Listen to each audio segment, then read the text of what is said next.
Kulaura Shahbazpur rail section প্রকল্পের ইনশাল্লাহ আমরা অনেক দূরে প্রোগ্রেস হয়ে গেছি।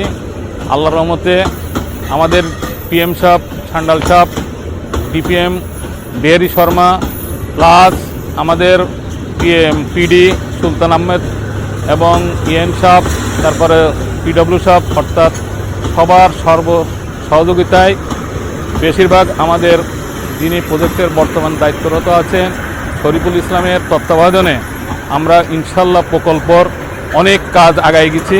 আগামী দিনে ইনশাল্লাহ আমরা এখান থেকে কুলাউড়ার 0 পয়েন্ট থেকে শুরু করে আমরা ট্যাগ নবায়ন করতে পারবো জুড়ি স্টেশন পর্যন্ত। ইনশাল্লাহ শাহবাজপুরেও 0 পয়েন্ট থেকে আগামী মোটামুটি 10 থেকে 15 কিলো বেড কমপ্লিট হয়েছে, ওটাও আমরা ইনশাল্লাহ ট্যাগ শুরু করব। ওই সাইড থেকেও ইনশাল্লাহ 9-10 কিলো আমরা কাজ শুরু করায় আগায় আসতে পারবো। আমাদের কাজটা চলমান প্রক্রিয়া রয়েছে। ইনশাল্লাহ আল্লাহর রহমতে